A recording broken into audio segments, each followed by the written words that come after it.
Good afternoon, ladies and gentlemen. It is Friday, December 11th, and today we're going to get into some more bombshell information when it comes to the Hunter Biden revelation. So, without further ado, let's start getting into some of the content, but let me give myself a little plug first. You guys can find my work. I'll be uploading this video probably to the Matthew Hunter 1776 YouTube channel.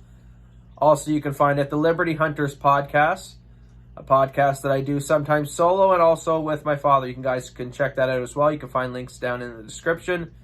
You can also find me on Rumble at Liberty Hunter 1776. And you can also find me on BitChute at Matthew_Hunter 1776. So, what are we going to be covering today, guys?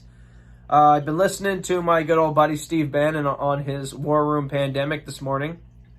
And there's been some pretty good information that I think everyone should hear and should be covered in this video today. So he was talking to a former top New York City police commissioner today.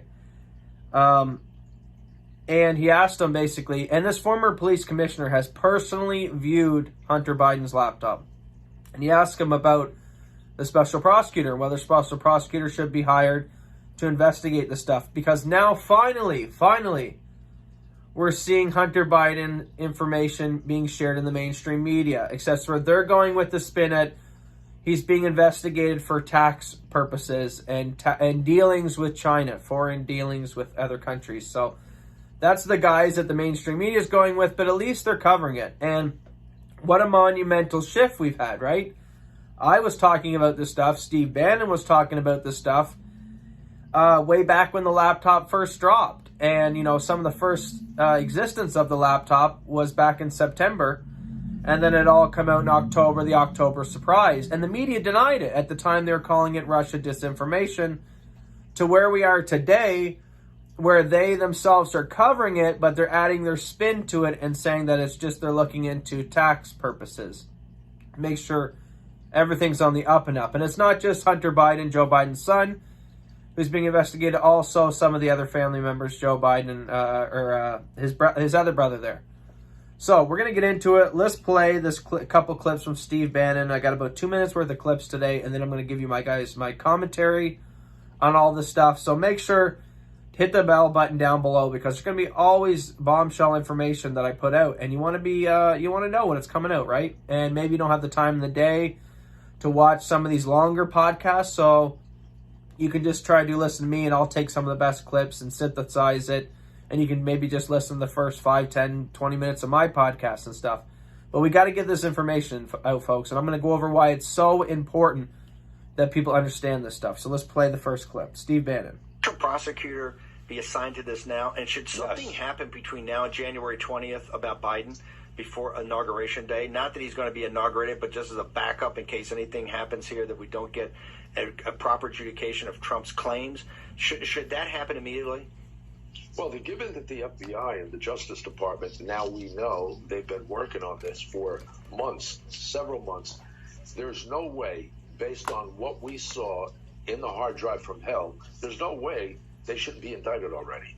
There should be criminal indictments. And if you use the evidence that's in the hard drive, that alone, forget about Bubelinsky and everybody else, the evidence in the hard drive alone is enough to indict Joe Biden, Jim Biden, Hunter Biden, and Hunter Biden's partners. It's overwhelming. That's all they need to do. Bernie, last question before we bounce. In your professional opinion, given the evidence that you have personally reviewed, is Joe Biden and his family been compromised by the Chinese Communist Party? 1,000%. 1,000%. He cannot be the president of the United States. All right, so that's the first clip I want to play for you guys today. So let's break down. There's two very important bits of information in this, if you didn't catch that, which probably most people with common sense and who are listening did.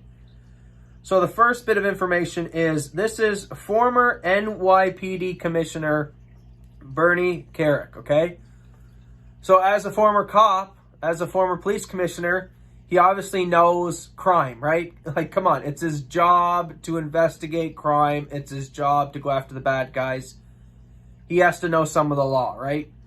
So when he has viewed this laptop of Hunter Biden's, he personally seen it with his own eyes.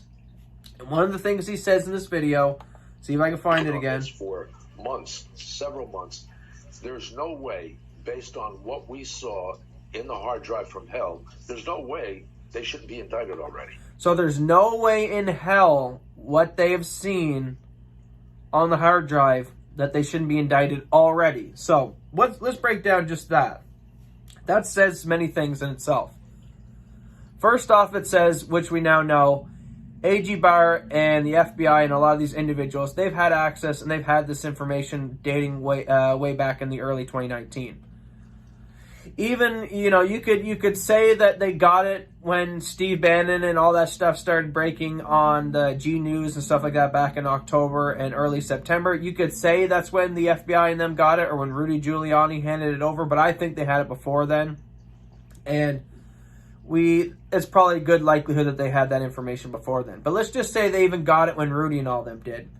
As this NYPD commissioner said, he looked at it, he with his own eyes, and he's like, whoa, this is such damning material that just by looking at it, without even having to, because, presumption of innocent, maybe he needed to do investigation. He said just by quickly flicking through this stuff, easy indictment. Now, why can he say that with such confidence? Well, it's because I've personally seen contents of the hard drive as well, because it's been leaked out on the internet in different sources.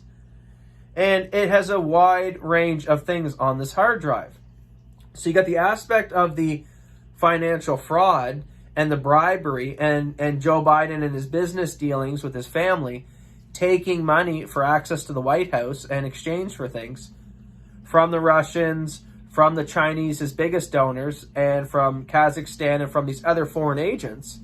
That itself is a major issue and could have him indicted and compromises him. But what makes it even easier for these Bernie Carrick and these other individuals who viewed the hard drive, or myself, to say that there's no way that he shouldn't be in jail right now, is when you get off into the more personal aspect of the hard drive. So when I say personal, I mean habits of Hunter Biden. He took a lot of videos of himself, sexually explicit videos. And in these sexually explicit videos, he's doing things with family members. He's doing things with children. When I say children, let me say that loosely. I haven't personally seen the children, but top cops and people I trust to have seen it said, yeah, there's material on there where he's doing stuff to children. I have personally seen some of the stuff, obviously, of him doing stuff of age people and of age family members and prostitutes. And I've personally seen Hunter Biden smoking crack and videos and pictures of him smoking crack. So you have the son of who wants to be the president of the United States, who's competing against Trump right now, to be the leader of the most powerful country on the planet, to have the power of the nukes, to have the power of the purse, to have the power of executive orders, to have all this power that the White House and comes with being president has. And his son, let's judge Joe Biden's character by how he raised his family. Let's judge him by, you should judge a person by their kids in many ways. People may say, oh, that's wrong, but Joe Biden gave birth and raised, well, not he himself, but him and his wife gave birth and raised Hunter Biden, so he turned out to be this individual. And knowing his son has a drug problem, a crack problem, clearly as day, you can just go look at the videos.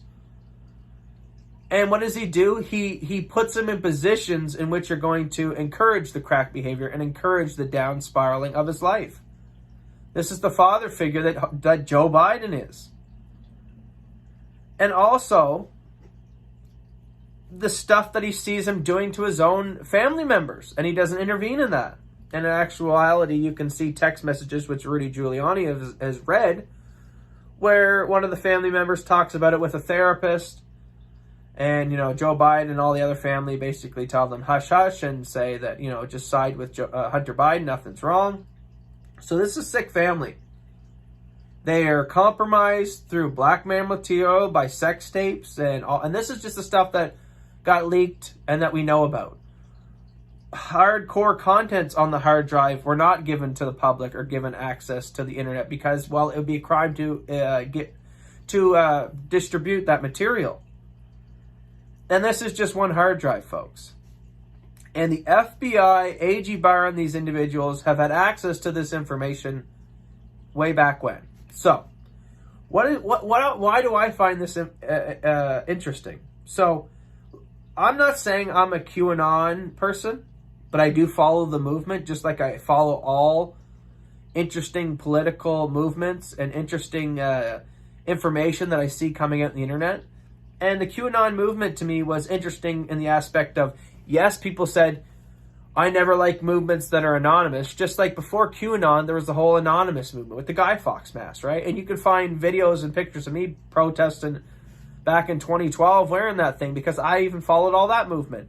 And I see the danger in having movements that have an enemy and making you be anonymous, like Antifa and such, because then it opens up the door to actors to infiltrate those groups or put out misinformation or do bad acts. I understand this, but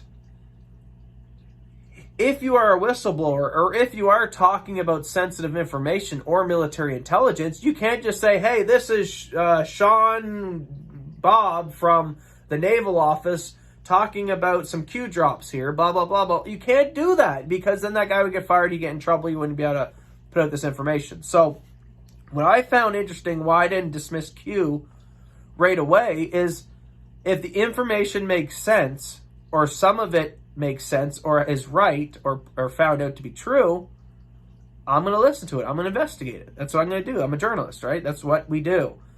So there were some things that I found interesting about the Q thing. Q, way back in 2018, you know, and early on in 2019, they were talking about how there was going to be indictments, the Durham thing. You know, he would drop the stuff. Now, either two things is going on there. One, and I always said Q is probably some form of military intelligence being leaked through 4chan, 8chan, and these actors because they know that these are the platforms that a lot of the patriots, the far right, the radicals play and dabble on to talk all this political information. So I at first realized that yes, it could have been co-opted. Yes, it could have been propaganda in it, but I'm not going to immediately dismiss it. I looked into Q and some of the things they were saying was right. So either Q has been sitting back and he's been high up in the government, and this is what a lot of people speculate Q is, military intelligence high up in the government. Q just means Q clearance. Then maybe he did think indictments were coming, he or she, and this is why we've been seeing all the leaks come out the way they do in the Q drops, talking about indictments, because clearly they've had the Hunter Biden laptops and other material, and they've been investigating these individuals that we now know going back into early 2019, and I think even further than that. I think investigations probably started the minute Trump got into office and he found out his candidacy was being spied on, and he's currently being spied on. Why? Because if you're the president of the United States and you find out your political enemies have used the FISA courts and fraudulent information and lies to set up a spy campaign to spy on you, you don't think President Trump, when he gets in power, then can use that as a legal justification to then spy on his political enemies to see if they're still spying on him or if they stopped? So what I think happened, this is just speculation opinion, folks. Speculation opinion here. Let me play around here. Let me use some of my deep research here. I think what happened is, yes, Trump found out that they were spying on him. They were trying to take him down, figure out a way to impeach the guy. And then Trump said, you know what? Well, let me spy on him. But he's obviously not going to come out and say that. So these actors in the government on his team, patriots, probably also infiltrated by Obama, Hillary Clinton holdovers who are trying to pretend to be patriots because the patriot movement's always going to be trying to be infiltrated. That's what a good opponent would do. So they probably were investigating all this stuff, but they take their sweet ass time. See, if there's one thing good or bad. Now, this could also be two different perspectives. They might be taking their time with all of this because they're just putting so much due diligence in to make sure that when they actually take these people away and indict them, put them in Gitmo and stuff, which would be a huge act to do that, for the public to see that some of their most famous and loved on the Democratic side politicians go into cuffs and get put away into jail and indicted. Maybe they need such a vast research and documentation to prove all this that it's taken them this long to do that, and why we haven't seen indictments yet. Maybe. That's one possibility. Or the other possibility is you got a bunch of corrupt individuals who have seeped themselves into these investigations and are basically holding them up, doing whatever they can to slow them down. And I think that's what's probably happening. So, and then in the mix of this, you probably have some individual who's watching all this play out and who's probably dropping these Q drops saying, oh my God, there would be indictments, thinking that there might be indictments because he's seeing these guys investigate all this stuff. And these foreign individuals, let me tell you how things work in military and probably how these spies and individuals work. They would also even probably not stop Trump from investigating themselves, because then they could put their individuals in on those investigations as well to spy on the investigations to see what does Trump know about us. And then they can set themselves up as a way to spin some misinformation to Trump and that. So, there's so many levels of how this stuff works, and it's very complicated for the public to understand. But, so I think that was happening. Q's seeing all this stuff happen behind closed doors. They start dropping on the Q boards. Wow, we're going to have indictments soon. And they have been sitting on this information for a while. So, what's going to happen here? We're getting close to the wire. This is why we're seeing the narrative change. This is why we're seeing now the media go from this is a Russia disinformation agent, don't pay no mind to this material, to, okay, well, he's just being investigated. Because I think now, as much as the Durham probe and all these other individuals who've been investigating the Biden family and all this deep state corruption, they can't hold it up any longer. Trump's like, listen, it's now or never. I'm not waiting any longer, and he is putting a lot of pressure, and his pressure has a lot of weight behind it.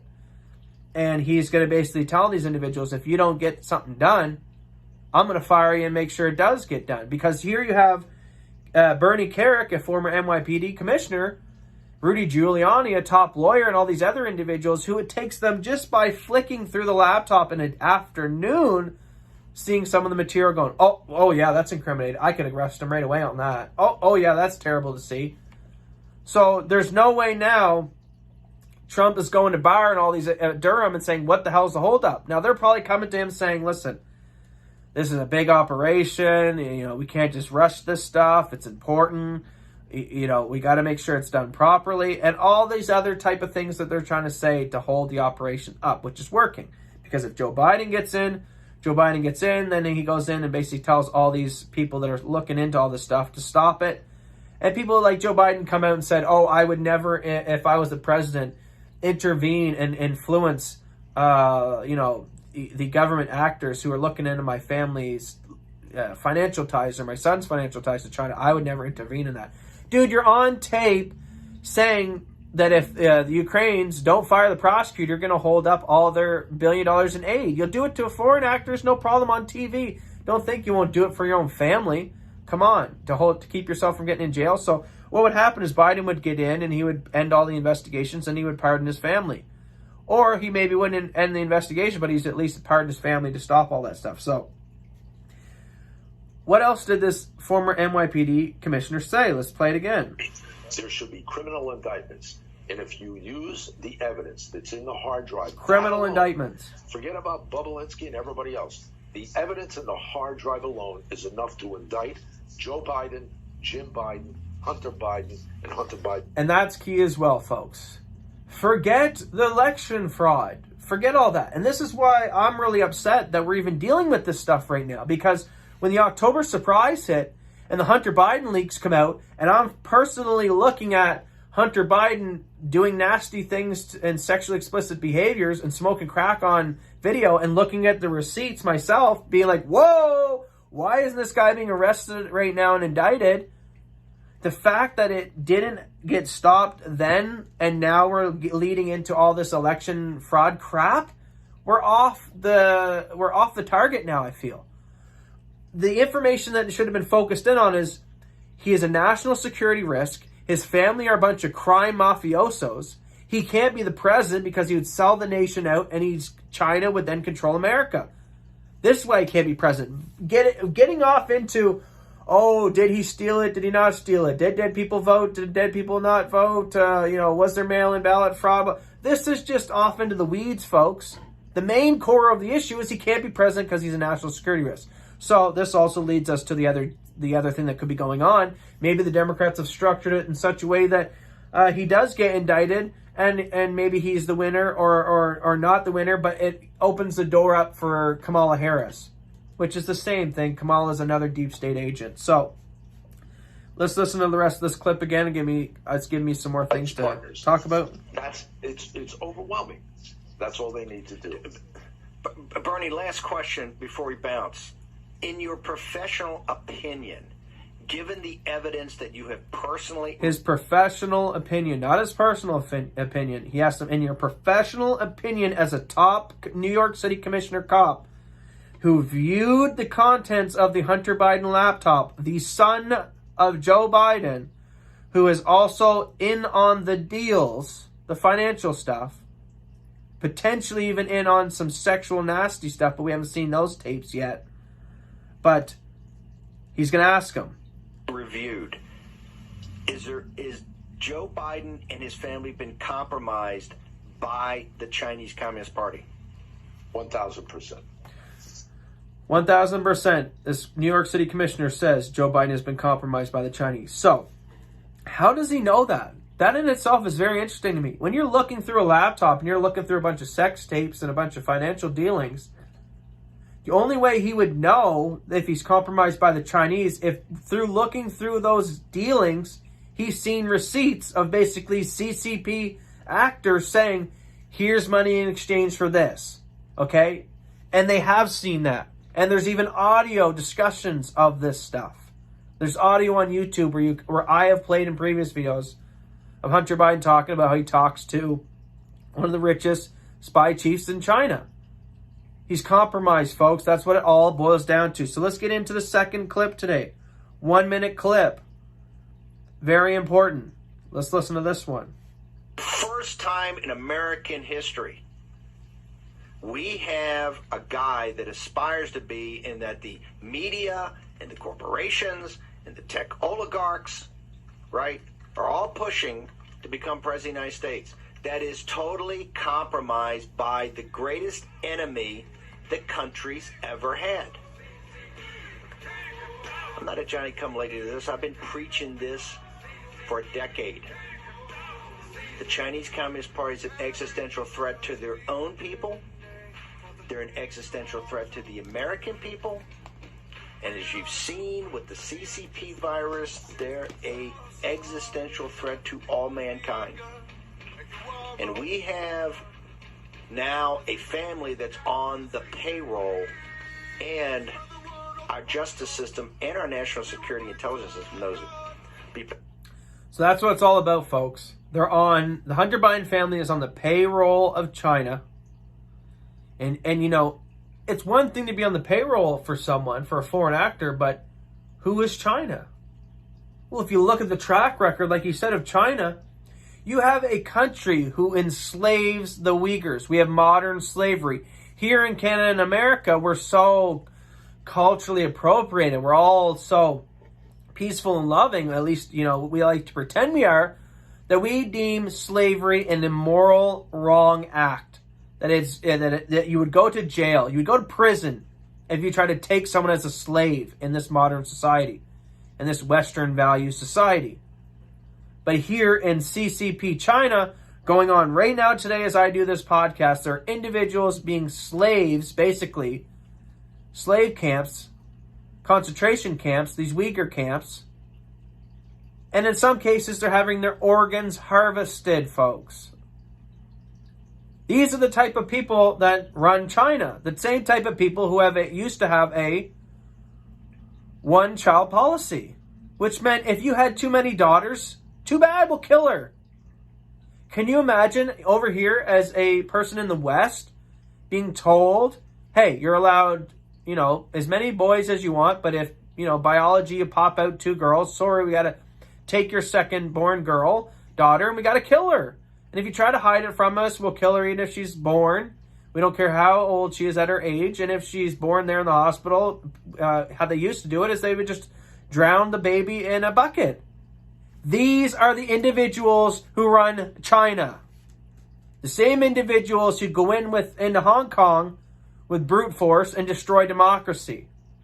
The same individuals who are arming and militarizing the South China Sea. The same individuals who are encroaching and bowing up to the Indian border. China is ambitious and they want to grow. They are in second place, second greatest power. And thank God they're not the first. Thank God they're not the first. Because I don't want this globe to be run predominantly by communists who have no due process, who just as easily will send people into concentration camps and take their organs, dead or alive. This is not how we live in the West. This is not how we live in Canada. At least I thought. But now if you look underneath some of these draconian lockdown orders, they're starting to reek of communist behavior. The way they want to control business, the way they want to control economics in the market. They want to control your behavior and even tell you to put a friggin' mask on your face. So, people need to start getting this information, and they are. And I'm optimistic. I think we have the numbers already. The fact that Trump he grew his base. And there's even another, I would say, couple percentage, or maybe even 5% that are fence sitters right now that literally, if Trump just pardoned Julian Assange, decriminalized, let out all the non-violent drug offenders in jail right now, maybe pardon Edward Snowden, just a few couple little things, sprinkled a few more things, maybe ended a few more wars, and he might gain another 5-10% of the Democrat base. Maybe some of the Bernie people who are getting sick themselves of the deep state Democrats. But this isn't a left-right issue. This isn't a Democrat versus Republican issue. This isn't, it all boils down to, this planet right now, it all boils down to control. There are human beings on the planet who want to just let live. Those are me. We call ourselves libertarians, voluntarists, whatever the label you want to put on it. Who cares? We're human beings that we just want to enjoy our lives, maybe say hi to our neighbor once in a while, and just go on about our lives left alone. And as long as you don't infringe on me, I don't give a shit. Okay, that's how we like to live, and that's how we should try to run the globe. Why? Because it's that mentality that has led to all the innovation. That is why, I'm trying to get on the map here. That is why when you go and you look on the map here, why different things look different from space. If you look at the famous picture of North Korea versus South Korea from space at night, North Korea is blacked out, South Korea is lit up on the map, and South Korea kind of looks like this, very advanced downtown high-rise buildings, business. And then you go next door to North Korea and you got people starving to death living under total tyranny. This is the effects when you give humans control over other humans and we give them a lot of power. So this is why I sit here today and I make such a big deal about all this information, because it's basically, I liken it to, I know the house is on fire. I'm downstairs. I see the house on fire. I run upstairs to let all you guys know the house is on fire. It's burning down. But because you guys are on the second floor and you don't see the smoke yet, you don't see the fire yet, you don't believe me, so you're just going to sit there and continue to play your games, watch TV, maybe even say I'm a conspiracy theorist. I don't want to talk politics no more, folks. I don't want to. I would rather just sit on a beach, work my life, raise a family, retire at a decent age, go off into the sunset. The fact that I'm into politics and the fact that I do everything I do is because I literally believe that it's life or death now, and that we can't be letting communist actors coming in and bribing our politicians and controlling people and trying to bring sweeping communism worldwide. It's not a good way to live life. So like I said, we are the type of people, there's the type of people in the world who just like to live our lives. We don't care. We each have our own opinions, but as long as you're not hurting me, we're cool. Then you got other type of people who live in this world.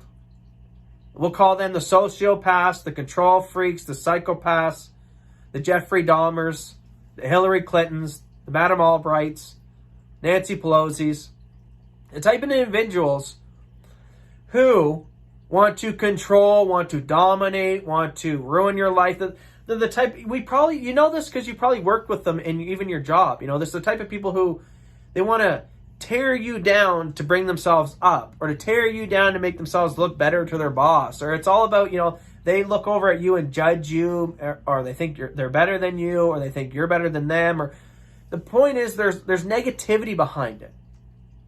And this is the type of people who are running the world in China. The type of people who go, yeah, we don't care. We'll take Uyghurs away. We'll take their organs, harvest them. You know, we'll kill our people. We'll eugenics through one-child policy. And we here in the West, we do business with them. We buy products from them, and that's just another thing. But this is why it all comes back to why politics matter, why we talk about this stuff. Because if politics didn't matter, I wouldn't need to talk about it. But I have to talk about it because it dictates how much money I get paid or not paid. It dictates the laws of the land that I live in. It dictates whether I'm allowed to leave my house today or not because of lockdown orders. Open a business or not open a business. Politics, you can ignore it, but it's not ignoring you.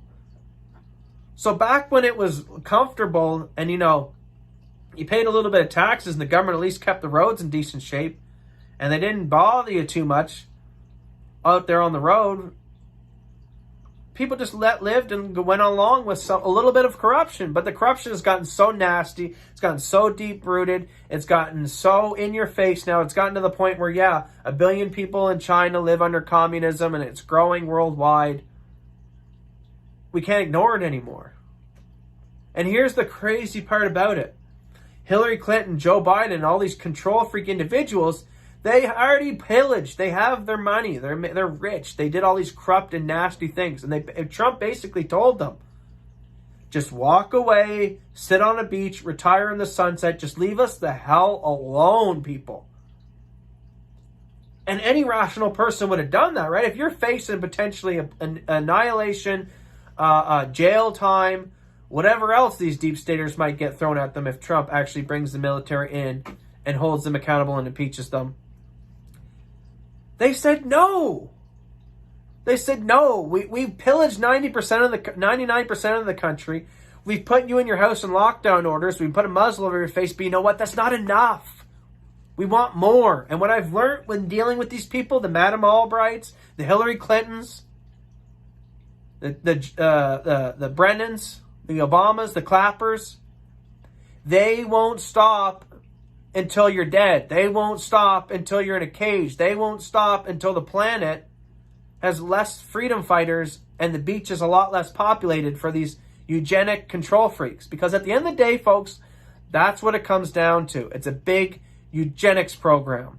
Whether it was the world wars, whether it's the lockdown orders, whether it's why you say, well, why here in the first world do we throw away food? We have such waste of food. But yet in the third world, we have starvation. This doesn't make sense. Even if we at least threw them over all the food that we waste, we could at least feed the planet. It's not about solving problems, people.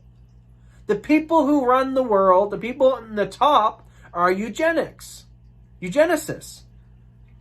They want to depopulate the planet. But they must do it subtly. Because if they come out and say, hey, we're the people who run the world and we just want to kill all you guys, so then there's less of you and there's more of us. Because we're, you know, a lot of these people come from, how do I explain to people? Before the modern era, this world was populated by kings and queens and monarchs and dictators and stuff like that, right? Especially over here in Europe, right? You know, it was, the king, the Duke of the Netherlands and the king and queens of England. And, it was, all this map was divided by these families and these bloodlines, right? Even in Egypt, right? The pharaohs, a lot of that stuff was run by bloodlines. So, why did these families, were they so into incest?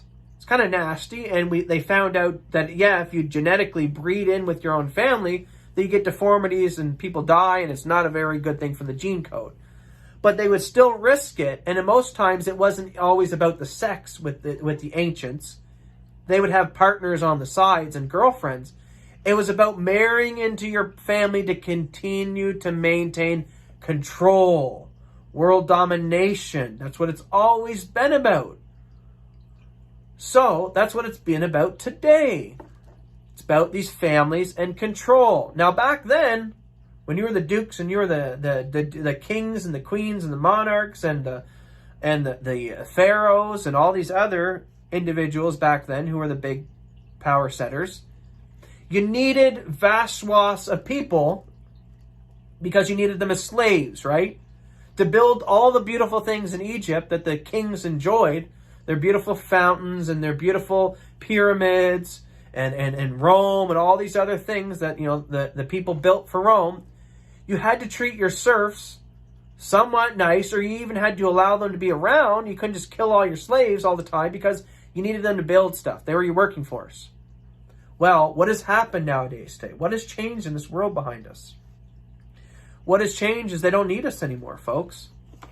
What has changed is we have reached the point technologically where robots can do vast majority of the work. Where these families are starting to realize that, wait, if we depopulate 90% of the planet, now all of a sudden the oceans will not get as much pollution. Now all of a sudden the animals will start to return to the planet. Now all of a sudden, the beaches won't be as full. There won't be traffic jams. There'll be way more properties. There will be more land. I won't have to share. And this is the mindset of these elites. I'm trying to get you into the mindset of these people. So they look at you as useless feeders. And in some ways, I can put myself in that mindset, and I do look at the public some days and be like, wow, so if you guys are really going to put up with all this tyranny, you deserve what you get. And that's how the elite think. So they're starting to realize that, hey, we're like maybe now, or even maybe they have it now and they just haven't showed it to the public yet, or maybe they're 10, 50 years off from having robots where they can literally do and build anything, right? So they don't want to give the life extension tech. They don't want to let everyone sit home and do nothing, because then more people have more leisure time, which more people are going to be at Disneyland, more people are going to be on the beaches, more people are going to be taking up areas in which these elite technocrats, they don't like you, they don't like other individuals, they only like their elitist friends who let them do whatever they want. Well, they need to purge you. This is what it's all about. It's about purging, it's about eugenics. So that's why when you look at the world wars, World War I, World War II, yes, it looks like on the whole that you had capitalism and communism and these different ideologies fighting each other. But then you also had behind that these Rockefellers and these oil tycoon families and these other rich banking families from the 1800s and going back before, who funded both sides of the war. Because they looked at it as, we don't care, war's war, and it doesn't matter if he wins or he wins. All the people that die in amongst that war just benefits our eugenics program. So that's the same way that the Chinese right now are being played off against America. The Democrats are being played off against the Republicans. The blacks are being played off against the whites. The top people at the top are eugenics, and they don't care. It's all about divide and conquer tactics. It's all about just getting mass people fighting. And they don't care if Trump has to pull in martial law and go to war with the Chinese. And worst case scenario, we go to war with China and both countries lose mass casualties and deaths, or nuclear wars. Or they don't care. At the end of the day, they don't care if it's plan A, B, C, D. As long as people are dying, starving through lockdown orders, through just lack of innovation in the Middle East and in third worlds, through world wars, through vaccine programs. As long as people are being depopulated, they like it and they support it and they send their money to it. And when people start realizing that, they'll start understanding why certain companies and actors act a certain way. Have you ever been sitting in traffic, folks? Have you ever been driving to work? This is for the city, folks. You ever been driving to work, you've been sitting in traffic, and you go, damn it, I hate the fact that there's so many goddamn vehicles on the road right now. Wouldn't it be nice if there's just a few of us? Now, that's just a simple thing, and you don't mean literally, I would just like to kill everyone in traffic right now so I can have a nice, cozy drive to work. Maybe you think in your mind, I wish the government would use their money better to build better roads, or come up with better innovations of how we can travel. But the elite, these people think, well, why don't we just get rid of a bunch of people? And they can get back to the mindset of which they've used to run the country since the beginning, which is through families.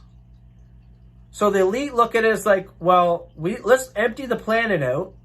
Let's choose a couple thousand of our families, or maybe even 10,000, or however many the actual core that's in on it group is, and we'll survive the purge, and then we'll have kids with our kids and your kids, and then eventually over time humanity will repopulate itself again. And because now they have the life extension technologies, maybe now the George Soros, instead of living to 100, now he can live to 150, 200, maybe uploads his brain into a computer, lives forever. And this is what it all comes down to, guys. Watch the sci-fi movies. Watch Elysium. They tell you these things they tease them to you in pulp culture. And they do that as a way to tell you that they're doing it and to desensitize you to the concepts. So this is what I think is going on. It's my opinion. But if you go and look at some of these actors at the top, if you go and look at like the people like Bill Gates, someone who's now, somehow he's a Microsoft guy and now he's a doctor, right? Now he's going to dictate about viruses and vaccines, but yet he come out of the computer tech realm. But maybe the tech realm, the computer realm is going to have a correlation of vaccines because maybe tech, nanotech, biology tech, maybe there's a correlation. But let's save that for another day. Bill Gates, you can listen to him in TED Talks and previous talks talking about how we need to depopulate the planet. You hear the AOCs and you hear these individuals talk about we're polluting the planet too much. They go out here in the oceans and they find these islands of trash and we're destroying the planet. And I'm not saying that we're not destroying the planet and the pollution isn't real. Pollution is real. That's different from climate change. So they look at it like, and they say, we need to shut you guys off. People are bad. We need to purge a bunch of the globe because we're destroying the planet. And you can hear it from their own voices. Read Klaus Schwab. Read and listen to early Bill Gates TED Talks and stuff like that. And these guys, the Klaus Schwabs and the Bill Gates, you need to realize, are the individuals in this organization, this group of people, who are the media heads. So a lot of them, like these Rothschild, Chase, and these these families with a lot of this money, you won't find them on Forbes' richest men because they diversify their money and they spread it around the family. So maybe one family member has $1 billion, another has $1 billion, and if there's 100 of them, they all have $1 billion. That's $100 billion, and they're almost as rich as Jeff Bezos. But Jeff Bezos is one person; his whole family doesn't have the same net worth. So this is how ways they get around of hiding their wealth. Also, a lot of their wealth is hidden offshore, or they just own a lot of these properties or other investments that can hide a lot of wealth as well. But these individuals, they, at the top, they don't come out in public. You hardly see them anymore. I mean, this is why I had huge respect for Luke Grudowski with We Are Change. He used to get interviews with a lot of these high-end guys. A lot of the guys that you never see in the media limelight, who are very rich and powerful, who sometimes do make appearances at these Davos, Bilderberg meetings. And, they're the individuals who they'll let the Bill Gates and the swabs go out there and talk about their resets and their eugenics programs. But they hide in the shadows because they don't want any kind of heat brought to them, the same way that Bill Gates in the last year or two has got a lot of people realize that he's a eugenics guy. and he doesn't have the best people's best hearts, right? You know, people like to say he does a lot of good things, and you know, he brings a lot of vaccines and medicines to Africa. It's like the kid's ribs are showing he's starving. Bill Gates will give him a polio vaccine, but he won't give him a sandwich. It's ridiculous, right? There's way better ways that we can help than just by medicating everyone all the time. But, you know, how about housing? How about feeding them first? That might be good start. So, let me play it for you guys again. It's just this simple, and I'm just going to keep trying to pound it into people's heads. It comes down to Joe Biden's compromised. He's a foreign actor being paid for and in the pockets of the Chinese. His family, and his son in particular, is into incest type stuff. Sexual perversions, drug addiction. Doesn't have the mental capacity to run these and go sit on the boards of Burisma and make all this money he's doing, clearly. He is being paid and compensated for such for influence and access through Joe Biden and Joe Biden to Obama at the time in the White House. What does that access give them? Well, if Obama and Joe Biden say and agree, hey, we'll give you guys some of our military intelligence, we'll give you guys some of our tech, we'll give you, let you in on some of our secrets, and we'll stand down as you militarize the South China Sea. In exchange, you give me and Obama personally a couple billion because we want to enrich ourselves. We don't care at what cost that'll cost the globe. We don't care at what cost that'll cost America or the repercussions. We want billions of dollars because we're going to be around here when the Great Purge happens. They're just selfish individuals trying to enrich themselves for the future. And when you understand that at a fundamental level, that Joe Biden is a national security threat, he is compromised, that military men know this, that generals know this, that the deep state knows this, that NSA knows this, that CIA, FBI, all aware of this, Barr's aware of it. At least the good thing now is they can't use this stuff as blackmail because now everyone knows it. So they're kind of taking the power away from the blackmail material. But if everyone knows this stuff, this is why you're seeing the split. This is why you're seeing almost the Civil War-ish behavior in America, where the states are now picking sides on lawsuits. Because people are saying, I don't want to go down in history as being the guy who supported Joe Biden, who we all now know, and it's only going to become more obvious as time goes by, is clearly a compromised individual being paid off by the Chinese. So let's play Steve Bannon by his own words again. Crisis. For the first time in American history, we have a guy that aspires to be, in that the media and the corporations and the tech oligarchs, right, are all pushing to become president of the United States. That is totally compromised by the greatest enemy the country's ever had. Greatest enemy the country has ever had. China. And Joe Biden's compromised. But also, let's segue off to where I lived. Right over here.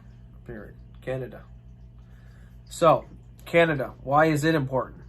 So you have China, CCP. When I say Chinese, China, CCP, I have utmost respect for the Chinese culture. When you look back at, some of the samurai culture, some of the ninja culture, all that kind of stuff, the ancient Chinese stuff, all that stuff. I'm a history guy. It's fascinating. Some of the paintings and the art and all the kind of stuff that come out of that time.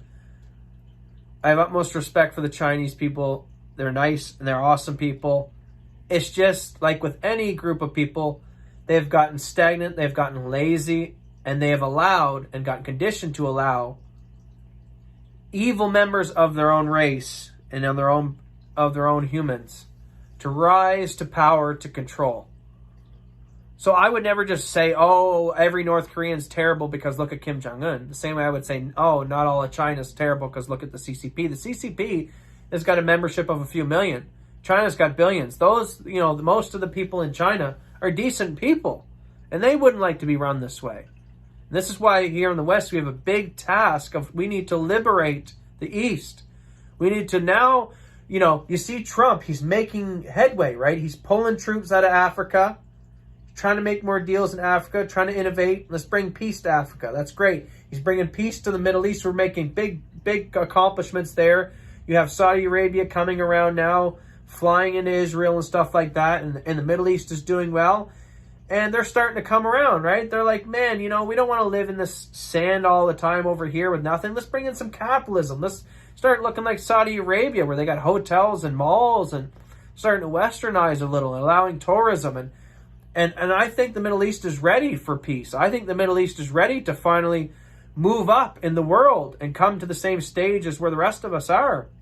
And the Middle East has a lot of beautiful architecture and people and history, and some people say it's the birth of human civilization. So we're there, we're making progress. But where we haven't made much progress, right in here, China. China is an area where we need to focus on next. Let's bring peace and let's bring Western values to China. They've expanded, right? They're looking at they're licking at their lips, looking at Taiwan, and they already took down Hong Kong. China's growing. We need to now push that back, and we need to liberate the CCP, or liberate the Chinese people from the CCP.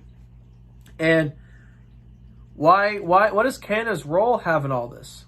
Well, Canada plays a very key role, because if you're China, if you're number 2 power, and your number 1 enemy is America, well, you got this beautiful neighbor up here in Canada. And if you can manage to convince and get some Chinese agents and co-opt and maybe bribe and pay off the politicians and maybe get control of the prime minister up here, maybe then you can start having military operations and training the troops, which we're finding out now with the rebel leaks. Trudeau and them allowing and trying to train Chinese military troops and generals on winter warfare here in China. Well, Canada has a huge military advantage to China, right? They want to take America on. What a good military base if you could get some of your guys or some of your intel or control over the person who's right on top of your enemy. So I think as Canadians, we need to really start looking. We're just realizing here in America how deep rooted the Chinese communist control is in America. I think you're going to find it's even deeper in Canada. The control, I guarantee, runs even deeper. And you just see Trudeau, how he talks about how he has admiration for how China's dictatorship is run. And you can just see how light they are when it comes to negotiating with China. That yes, I 100% probably believe, opinion alert, that China has definitely infiltrated Canada and definitely infiltrated a lot of our politicians, and yes, are having total, if not all, or no, I shouldn't say total, a lot, if not all, control over Justin Trudeau. So I think as Canadians, we need to focus in on looking into China's control over actors in our country. Schools, politicians, judges, buying up condominiums and real estate and all this other type of stuff. Careful and be wary of the Chinese foreign spies and actors. Because you know what? Mr. Swallowwell, Mr. Fart His Pants, he couldn't pick up on it. Or did he? So isn't it funny that Fartgate, Swallowwell, and what a name, Swallowwell. What a name. I bet he got bullied a lot with that name. Maybe this is why he sold himself out to the Chinese. Sell his own fellow American out. He has now come out, has a Chinese spy has been cozying up and sleeping with them. And I've talked about this on previous podcasts many times about how it has been a tool that has been used for thousands and thousands of years. It's called a tool of sexual. What's the word I'm looking for? Just using the power of sex, the influence that sex has, and the beauty of a woman. And this is what, yes, they've been doing for a long time. We see it done in the movies, but it happens in real life. You get a really, really, really, really good-looking spy. Really good-looking. I mean, look at the movie Red Sparrow, I do believe, with Jennifer Lawrence. And it talks about how the Russians used to do this as well in the Cold War and stuff, and try to get CIA agents this way. Yes, they get a very, very attractive woman. They train her in the art of manipulation and the art of literally training her how to be a good hooker. I'm sorry to get graphical here. Training her how to be good at sexual behaviors. And they train her how to get information. And they send them over to infiltrate these countries, whether it's America, Canada, and Swallowwell found out this way. And whether it's they're just they set it up so they're walking down, they find out where that said politician, where that said judge, where that said member that they're interested in, maybe walking one day, and all it starts out, maybe it's just a little bump. Oh, sorry. Oh, you knocked over my purse. Oh, how are you? It starts a little flirt. And maybe this judge or this Swallowwell goes, wow, this girl's beautiful. Wow. And she is trained to use her beauty and to use her sex and to do whatever she's got to do, get down on her knees, whatever it's going to be, to make you fall in love with her. And it's gotten so sophisticated, some of these programs, where some of these spies go on to marry these individuals, to have kids with them. Because what better way to compromise someone than to marry and have kids with them? And then to find out 20 years down the road that your entire relationship has been a farce, has been a joke, and that you've actually were a paid actor, a paid spy to do all this stuff to gain intelligence, to gain military info, to gain access to court documents, maybe, if you're dating a judge, if you're dating a general, if you're dating a member on the National Security Council. And it is our government's job to make sure that when these people come through, that they try to catch them, vet them, and then go talk to the Swallowwells and say, hey, little girlfriend you're hanging out with, yeah, she's on our list as potentially being a Chinese agent. Don't talk to her, be careful. Or mic up, and let's try to get her and play her at her own game. But no, they're all in on it. The deep state have had their time to put their actors in place. And this is what I said before, too, that what I see happening as a studying of history is, back in the 70s, back in the 60s, just fresh off the world wars and stuff, America wasn't too fond of communism and fascism because they just seen what it was responsible for in the world wars. So China at the time and these other foreign countries and these foreign dictators had to use other tactics rather than just going over and trying to bribe politicians and going up to the Swallowwells saying, hey, give us secrets or let us influence you guys and be favorable to us in China, because most of the people back then in America told them to kick sand.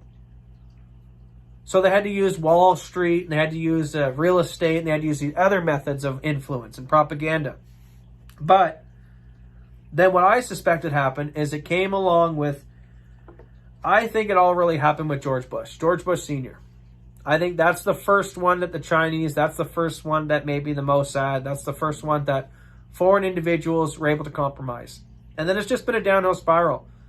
Because after, after the Bush Sr. and stuff, you get the Clinton, you get Bush Jr., Obama, and all these individuals you go see, they all hang out at each other's weddings, they all hang out and party with each other when they're not working in politics. So they're clearly all friends.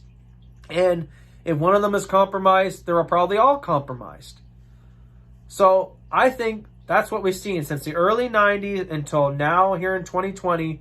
Why Trump has such a hard time getting anything done is they've had now, so 90 to early there, 20, it's about 30 years. So they've had 30 years to make sure that they put in all the right Chinese actors and compromise all the right individuals and get all the right judges in place and get all the right people they needed to in positions of power to make sure that if a Trump does come along, that it's going to be a hell of a hard time and they might be able to just sweep him out in 4 years and continue on with the program. Well, they didn't expect Trump to be such a formidable opponent. And thank God the man did come along. I mean, that in itself, like, people don't realize what a blessing Trump was. The amount of money it takes to become president of the United States, you know, the amount of money you have to spend to campaign, to get your name out there, you have to almost be somewhat famous to even people to know, to even put your name down on when they go to vote for you, right? If you're somebody no Joe Blow and nobody knows about you, obviously you're not going to be president. So you had to be a certain person to come along and win an election.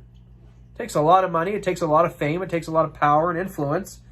And Trump had all that, right? You got a guy who's he used to be, you know, a TV guy. He's already a billionaire through real estate.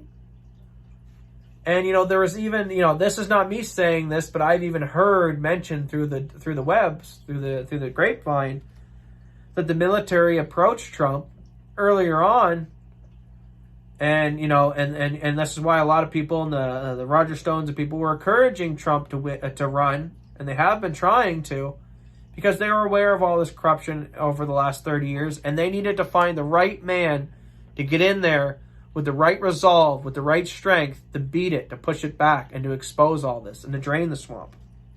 And, you know, thank God he came along when he did, because for the last 20, 30 years, America, well, I think it started, the compromising of people started with George Bush Sr., but then the real demoralization of America started after 9/11. That's what happened. You know, the towers hit. Then it was just 10, 20 years of fear porn. Just, you know, terrorism, a terrorist behind every rock. Saddam Hussein, he's going to pop up behind that bush. Watch out. Don't flush the toilet because a terrorist might come up it.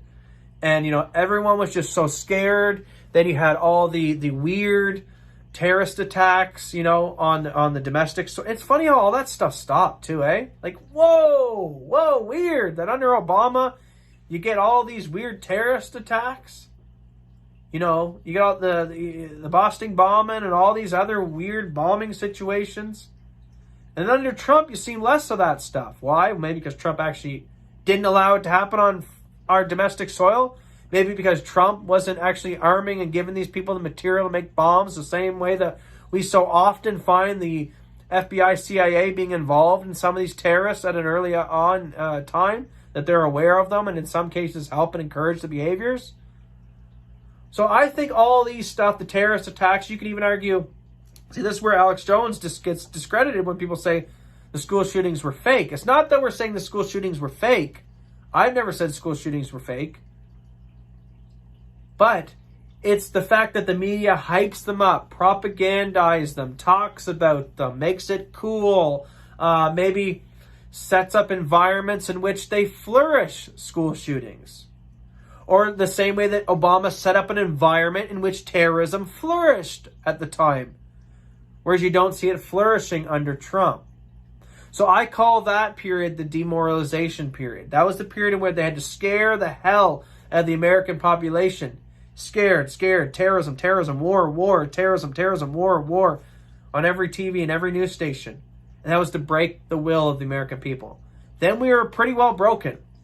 And I think Hillary Clinton was so fitting to be the one to come in and finally stick the knife in us and finally break our will, is what I think was going to happen, before the final roll-in of the Chinese communist control, the universal basic income, the give up all your property rights, we'll wipe your debt type stuff, the just let the government do everything, we'll keep you safe.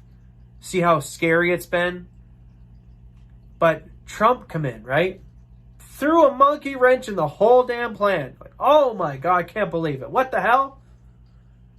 And they didn't see it coming. And it really messed up their plan. And then what did Trump do? They just spent all this time, they've been patiently demoralizing through terrorist attacks and and wars and propaganda through the news, and so hard. And then what's Trump do? The son of a bitch comes along with Make America Great Again slogan and keep America great and put America first. And that's his whole campaign. Which is literally the polar opposite of a demoralization campaign. That is literally, let's find ourselves again. Let's be the top country. We're the best. Don't forget who you are.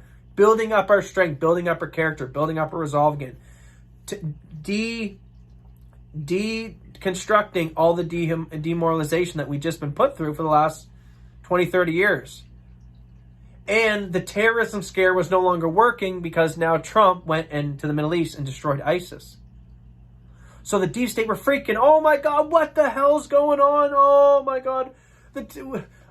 They're starting to find themselves. They're starting to get brave again. They're not scared of things. Oh, we can't allow this. We can't allow it. What are we going to do? What are we going to do? China virus. Because what a better way to scare people than a virus, right? Oh, the virus. It could be lurking on this surface right here. It could be lurking on that surface. It's the invisible enemy, just like terrorism, right? It's the invisible enemy. The perfect enemy. Because you could also give it to someone else. So instead of just saying, well, hey, leave me alone. If I want to get the virus and die, that's fine. That's my own thing. That's my own business. It's what the freedom's all about. But then the people are scared of the virus. Say, but yeah, but you could come out here and give it to me. And it's that control that gives them, the virus gives them the utmost control over fear. The fear of terrorism hasn't worked. America's demoralization is starting to be reversed with Trump. So send in the COVID virus. And now we are under the medical tyranny. Before it was the terrorism tyranny, now it's the medical tyranny.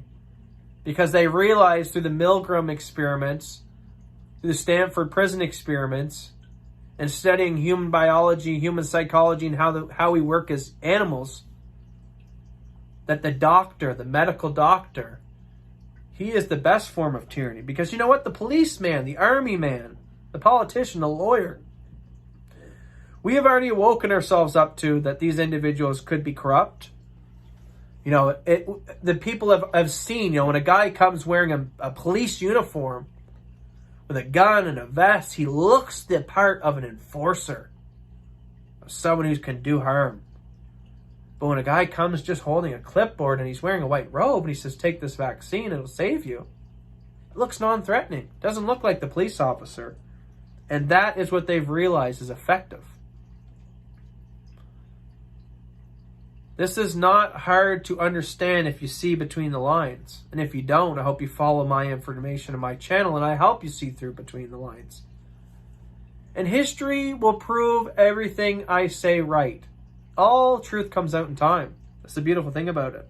And what I worry about and the main reason why I do these videos is the same way today, sitting here in 2020, I look back at people who owned slaves, who are, you know, shackling up black Americans and making them pick their cotton fields and owning them, or the stuff they do, you know, back in these barbaric times.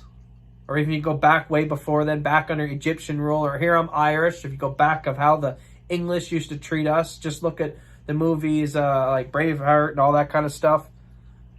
How the English would try to come in and literally take our wives and have sex with them and stuff like that. And how we were enslaved as well. So if you just if we look back on history and we look back at slavery and these immoral acts, we look at them like, oh, ooh, that's gross. Oh man, I can't believe some of those people were doing those nasty behaviors. I can't believe we ever lived in a world where we could have someone on a chain like a dog and own them as a slave. Like, ooh, that's so repulsing. That same repulsive attitude that we have towards slavery is the same repulsive attitude I have standing here today in 2020 towards the deep state, towards government, towards corruption, towards all the bull crap that holds humanity down instead of builds humanity up into where we could be way more advanced than we currently are and populate the stars instead of going to war and spending billions and trillions of dollars killing ourselves rather than bringing ourselves up. So I sit here ahead of the time, ahead of the curve, saying like, oh my God, can people stop giving government officials power? It never works out well. Can you guys stop accepting tyranny? Show me once throughout history where it's worked out well. And I'm trying to get other people to have that same disgusting feeling that we have towards slavery to have that same disgusting feeling we have towards communism, to control, to the concept of government, the concept of other people having control and ownership over free individuals. And people will say to me, let me give you some solutions. People say, well, Matt, how are we going to run the world? How are we going to, this is a complicated world that we got behind us. A lot of different people have different values and different ways to live throughout the day. Well, I can simplify it for you, folks. It's very easy. And I like to credit the people before me, the philosophers who've taught me these things, and, credit Stefan Molyneux as well as some of the individuals who's talked about this stuff. We only need two things: non-aggression principle and property rights. We don't need all these complicated rules. We don't need to come up with these social constructs where we give governments extra powers that the average citizen doesn't have, that you're okay to steal, but you're not okay to steal. You're okay to counterfeit money, but you're not okay. You smoke a plant, we're going to throw you in a cage. If you don't wear a mask, you're getting a fine. If you go outside, it should all come down to simplified ways of living our lives. Okay?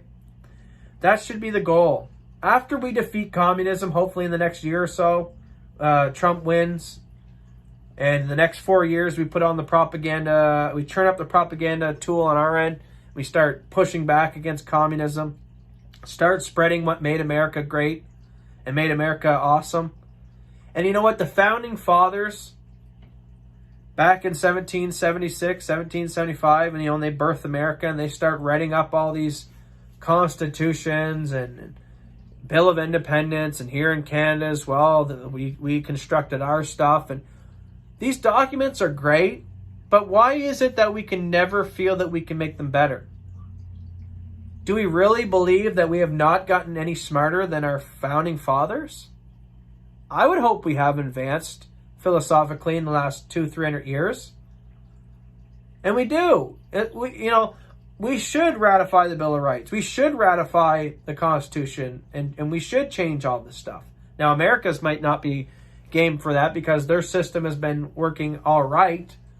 But as you see, it has many flaws and has, the negative effect of slowly allowing tyranny to over time seep in and get bigger and bigger and bigger and grow the state to the size that it is today. So it should be very simple. It should be very simple. It should be so simple that we can explain it to a young, developing child who's just learning the language. And we do this right now. Don't hit. Don't steal. Don't hit, don't steal. Golden rules. Do unto others as you do unto yourself.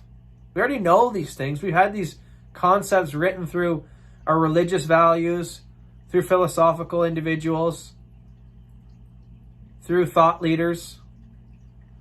And to think that we can't come up with a better way of structuring society. We could put a man on the moon.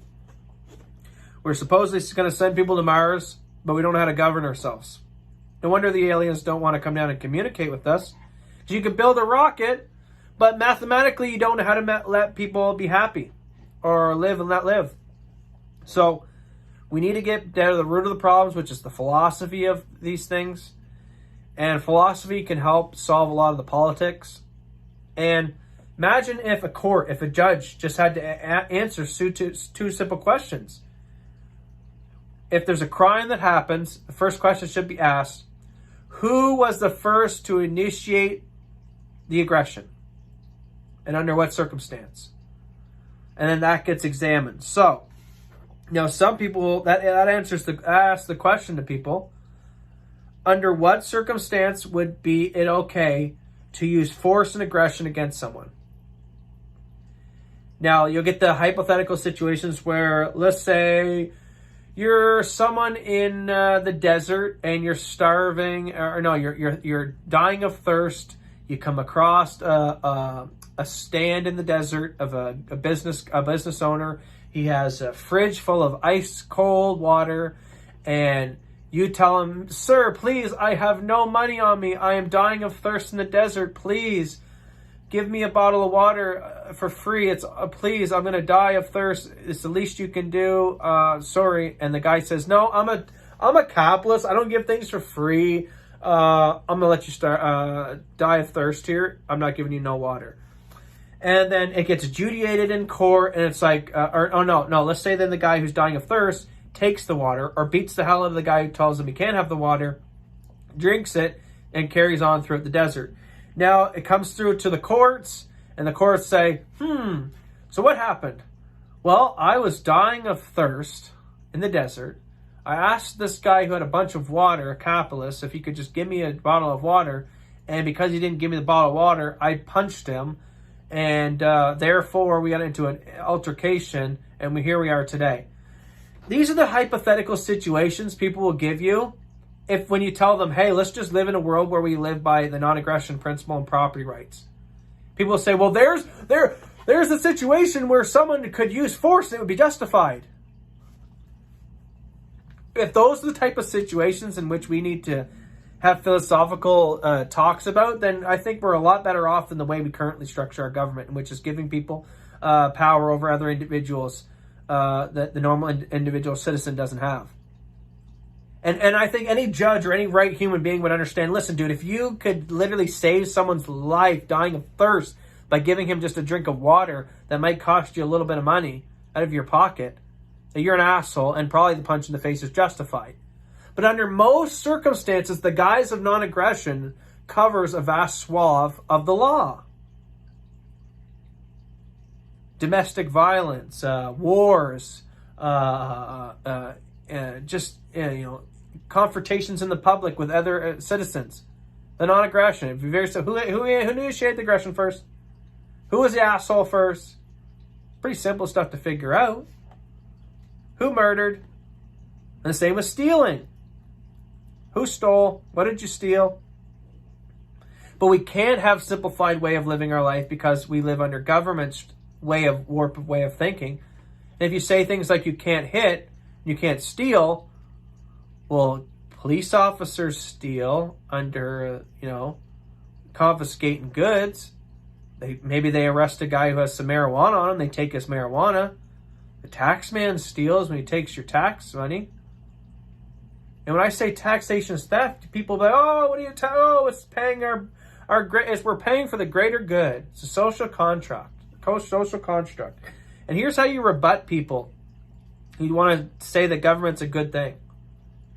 Whether you're on the far radical left or you're on the far radical right or you're here in the center, nobody agrees 100% where government taxpayer money is being doled out.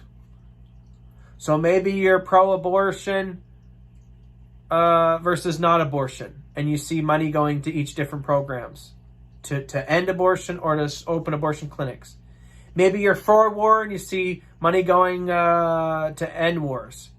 Maybe you see money going to start wars. Maybe you're for welfare programs, maybe you're not. Maybe you're for police arresting people for victimless crimes, maybe you're not. But the point is, no matter where you are on the political spectrum, at some point in time, government does something in which financially you wish they didn't do that with your money, your taxpayer money. And I want to hold government to the utmost account, the way that the free market does. If you want something, okay, if you want to go buy a cigar, if you want to go buy water, whatever you want to go buy in this world, if you want it, you will go get it. If you want police officers, you will pay for police officers. If you want hospitals and roads, you will pay for hospitals and roads. I do not need to stick a gun to your head and force you and say, hey, if you don't pay for this, you're going to jail. If you resist that jail, I'll kill you. That's what the tax man does. That's what politicians do. That's what this whole social construct is. So the whole thing, that's the whole problem with government. And this is why we're never going to make major advancements. When you have a system set up in which you give humans these extra rights, no wonder 100 years goes by, people get lazy, and we end up the size of state we are today. So you have to fix the root of the problem. Now, the Antifa want to tear it all down. Some of the Trumpies have admitted that, yeah, the whole system's so corrupt, let's tear it all down, start from scratch. But we need to have a foundation or a base of where to go from here. Now, we can cling on to America's republic. Here I'm in Canada, not even under republic. We consider ourselves, I don't know, what, a democracy, I guess, mob rule? I don't know. Or under supposed common law, I guess. But we can try all these communism and republics and democracies. We can try all these different ways of governing ourselves. And we'll always continue to end up in the same positions that we are down the road. We need to mathematically come up with a solution. The same way that we know 2 + 2 is 4.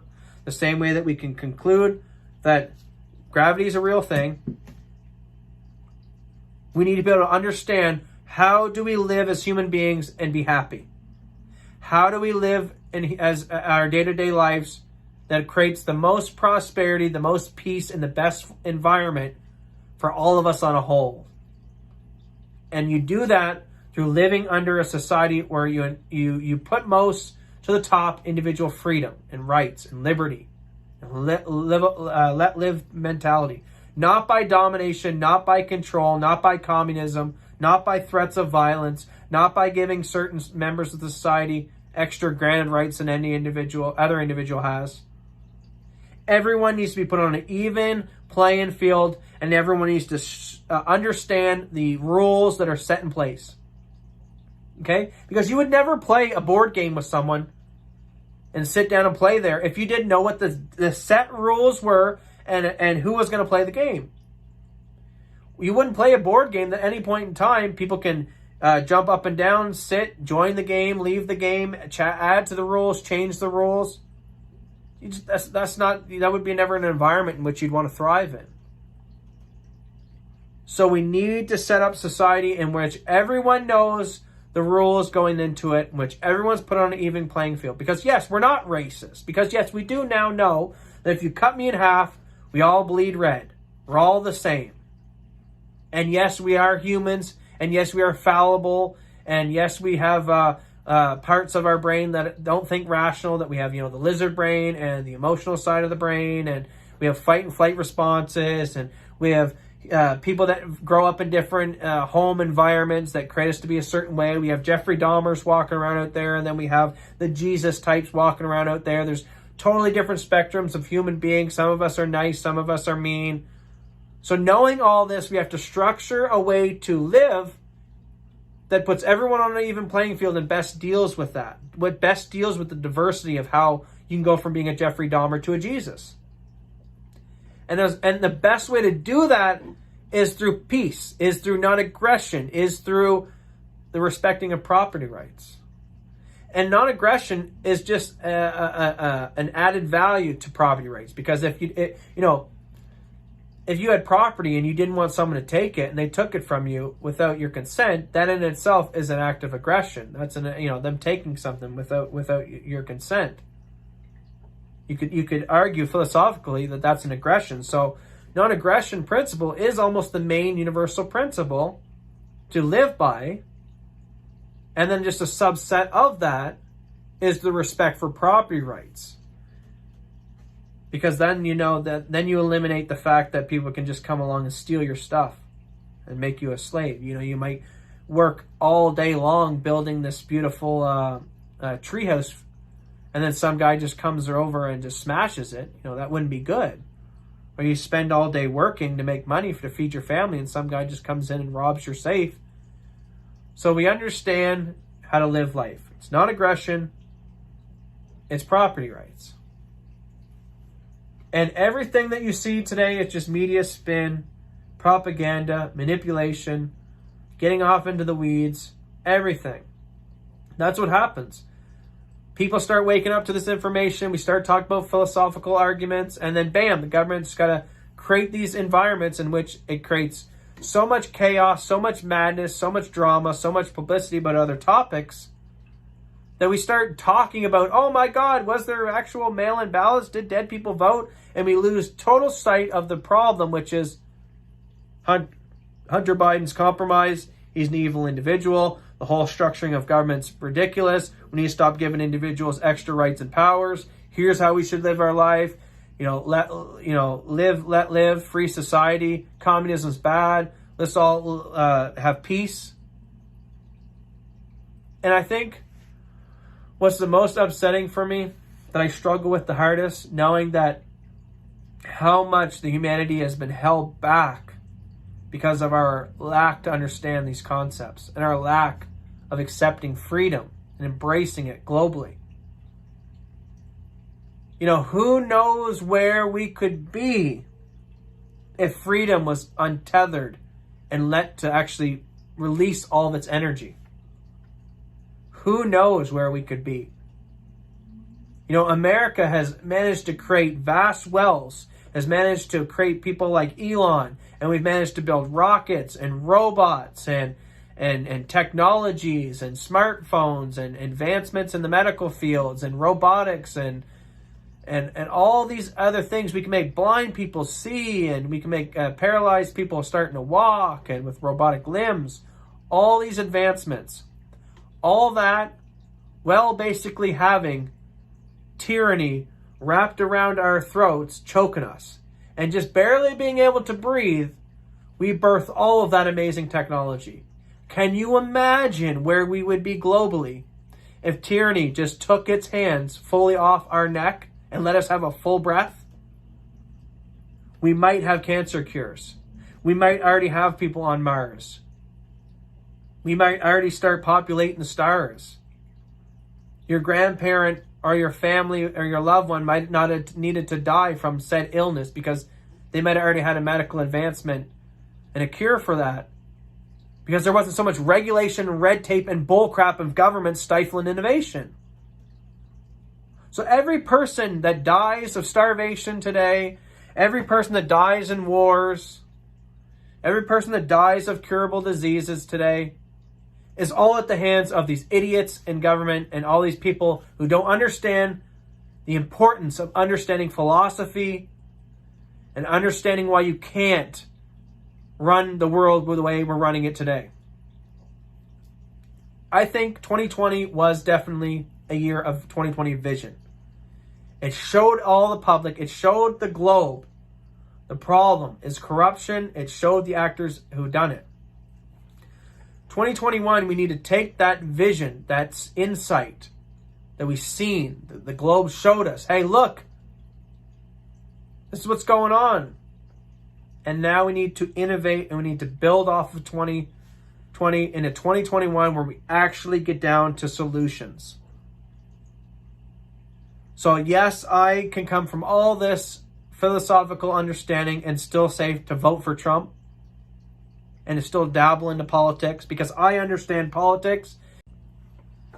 So if I have a master who's going to whip me 1,000 times or a master who's going to whip me 10,000 times, sorry for the cutoff there, it all boils down to I'm obviously going to pick the guy who's going to be whipping me less, who's going to be less violent towards me. So I understand that I would rather take a Trump, rather take someone who's going to not demoralize America, who's going to promote America first, who's going to promote individual liberty, who's going to promote the values of Western nations. And then we need to take that and continue to run with it. And hopefully we see someone more libertarian, maybe someone like a Don Jr. who understands libertarian values a little bit more, run after his father, after his father's up in another 4 years. And then hopefully we get to a point where we don't have to start electing these individuals who supposedly can run a total country. And we start just understanding that nobody is better than anyone else. Nobody needs to be a president, a king, a queen, whatever you want to call them. We're all just human beings, and here's the rules to abide by. Here's the way to live life. Anyone break those rules, we have ways to deal with it. And people will say, well, in this environment, I'm not going to get off into the weeds of how would courts get funded and exist, and how would police fund and exist. Just go look at the people like Stephen Molyneux and start Googling into that kind of stuff. And people have a lot of information of how that would be done. But the free market and the private sector can always provide for areas and gaps in which the market has and needs. Don't worry about it. Stop worrying about the what ifs and start just living life to moral principles. And that's why we're going to win this fight in the end of this. Because the patriots and the people who are on my side in history, we have morals and we have principles, we have goals, we have passions and ideas that we're moving towards. I don't see that on the opposite side. I see negativity, lies and deceit and aggression, no morals, lack of principles. But I'm also not naive to think, there are those that are a little bit too naive and a little bit too superstitious, who maybe think that as evil's creeping in, that the clouds will get parted and some omnipotent alien or God will come down and will save us from communism. And I would just encourage people that don't be so quick to believe that. I don't know my thought on religion. I see the value in its principles. I see the value in Jesus promoting being nice person. I kind of take the Jordan Peterson approach that I see the value in the value in the promotion and the good behind religion.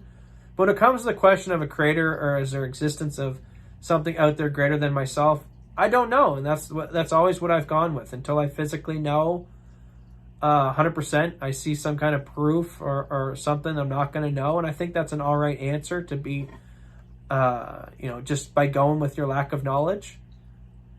And I think also people need to realize that I kind of worry sometimes that the religious folk believe that because the God's going to always come around and save them from this stuff, that it makes them less likely to get up off the couch and defend liberty, that God will deal with it. And, even in the Q movement and some of the patriots and some of the Trump supporters, like, God's will, God's going to handle this. God didn't intervene when Hitler burned Jews in microwave ovens. God didn't intervene when children got slaughtered, molested, and raped. God didn't intervene when a lot of nasty, nasty, corrupt things and evil acts have been committed throughout history. God didn't intervene when Jeffrey Dahmer was doing stuff to his victims. So just realize that, folks, that God didn't intervene in atrocities and genocides throughout history before. Why do you think now you're so special in this generation he will? That's not to diminish religion or diminish your belief in a God. But maybe God gave you the power to do something. And the only way we know that evil will get defeated, tyranny will not rise, communism will not spread, and liberty, patriots, and freedom will take over and unite the globe, is by you as an individual actor getting out there and doing something. Like myself, doing these videos, talking to people, spreading this ideology. Whatever you can do. And if you can't do much, you can at least like the video of this. You can at least subscribe to this content. You can at least, if you're gonna go today and buy a coffee, you can send a few shekels my way. You can send some PayPal, some cryptocurrencies, whatever the solution. Just reach out to me if you want to help me financially in other ways. We have to get active, folks. This is the only way true change happens. Not by sitting there, not by thinking that that God's going to handle it, the patriots are going to handle it, Trump's going to handle it. And yes, the right folks hopefully will rise up and handle these things. But also you're needed too. Every individual actor on a small level plays a key role. So do what you can, and that's how I'm going to end this video. Be active. We're, like Steve Bannon said, we're in a constitutional crisis. We're in a global crisis. Tyranny is knocking at our door now. And I think this is the time that we finally push tyranny off us and truly experience what freedom is like. Not this semi-Western value, crony capitalism, republic, democracy, whatever this blend of crap is, socialism freedom. True freedom through understanding principles, through coming to logical conclusions, to seeking truth, to seeking answers, to inspiring to greater things. We lost our will to inspire. I don't see anybody talking and looking up at the stars anymore and saying, you know what? Let's populate them. Humanity can do amazing things. We're all been demoralized. We're all talking about negativity. We're all off into the weeds. So focus on what matters and hug your family, hug your loved ones, tell everyone that matters you love them, and be prepared for whatever happens, good or bad. So I'm going to end the video on this note, and I hope you guys enjoyed it. And it's not to be doomy gloomy. I'm not trying to be negative Nelly. This is the reality of the world that we live in. Is it bad? Yes. But compared to history, compared to how our ancestor lived thousands of years ago, we've made leaps and bounds. When you look at violence on the globe, it's been going down through the last hundreds and hundreds of years. We have globally gotten more peaceful, and we are almost there. We're almost there to achieving what we need to achieve and reach for the stars. So, hope you guys enjoyed the video. Find me over on BitChute, Matthew_Hunter1776. Find me over at Rumble at MatthewHunter1776, or my channel over there, LibertyHunter1776. You can find me on YouTube as well. I have Matthew Hunter, and I have Matthew Hunter1776 as a backup. And you can also find my podcasting channel, which is the Liberty Hunter Podcast, which I'll probably be uploading this video to this and a few other channels, probably to all platforms.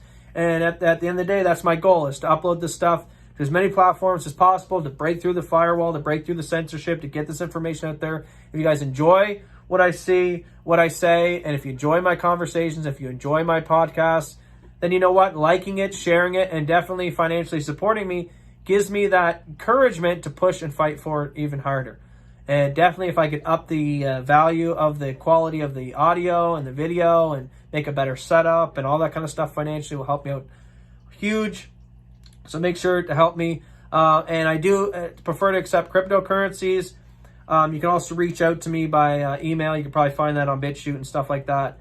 If you want to help financially support me in other ways, you can. And if not, it's pretty easy to actually get some cryptocurrencies with your cash or even with some your debit card and stuff like that and send it over my way. So, hope you guys enjoyed the video. My name is Matthew Hunter, and we will see you guys in the next one. Remember, keep fighting for liberty.